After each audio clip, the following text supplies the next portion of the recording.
اعوذ باللہ من الشیطان الرجیم بسم اللہ الرحمن الرحیم رب اشرح لی صدری ویسر لی امری واحلل عقدۃ من لسانی یفقہوا قولی۔ بکھرے موتی، 5واں حصہ۔ عجیب عبادتیں۔ آج ہماری عبادات کی حالت عجیب ہے۔ ایسے ہی موقع آئے کہ امام کو نماز کی رکعتیں میں سہو ہوا، بعد میں مقتدیوں سے پوچھا کتنی رکعتیں پڑھیں؟ بھری مسجد میں کوئی بتانے والا نہیں کتنی رکعت پڑھیں، سب غیر حاضر۔ اللہ اکبر!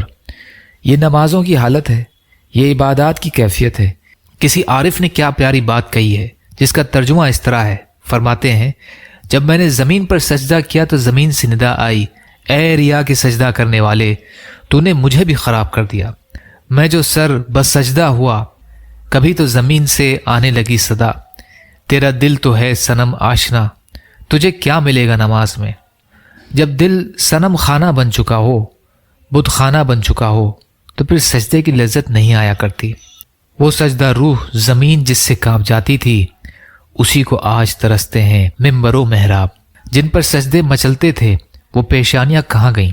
جو اللہ کے ڈر سے کانپتے تھے وہ دل کہاں گئے؟ آج زندگی مختلف ہو گئی، تیری محفل بھی گئی، چاہنے والے بھی گئے، شب کی آہیں بھی گئیں، صبح کے نالے بھی گئے۔ آج عشاق گئے وعدہ فردہ لے کر، اب انہیں ڈھونڈ چراغ رخ زیبا لے کر۔ نہ تلقین غزالی نظر آتی ہے، نہ پیچ و تابے راضی نظر آتا ہے۔ کیا وجہ ہے؟ محنت کا رخ جدا ہو گیا۔ اصلی مایا پر محنت کرنے کے بجائے آج ہم نے نقلی مایا پر محنت کرنا شروع کر دیا ہے۔ اصلی مایا کو بھلا بیٹھے۔ جب ہم نے اصلی مایا کو بھلا دیا تو ہم دنیا کے اندر ذلت کی زندگی گزار رہے ہیں۔ جس دور پر نازاں تھی دنیا، ہم اب وہ زمانہ بھول گئے۔ غیروں کی کہانی یاد رہی، ہم اپنا فسانہ بھول گئے۔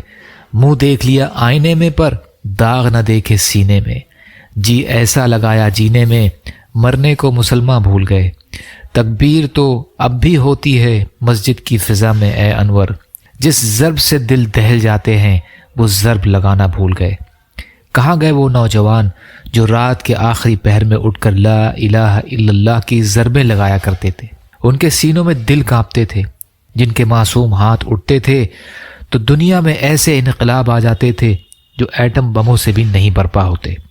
رات کو اٹھ کر رونے کی لذت سے آج ہم ناآشنا ہیں۔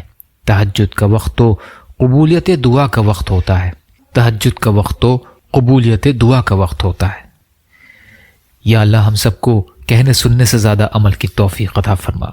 یا اللہ مظلوم فلسطینیوں، کشمیریوں، روہنگیا مسلمان اور مسلمان جہاں بھی پریشان حال ہیں، ظالموں کے ظلم کا شکار ہیں، ان کی مدد فرمائیے۔ یا اللہ جو مانگا وہ بھی عطا کر دیجئے، جو مانگنے سے رہ گئے وہ بھی عطا فرمائیے۔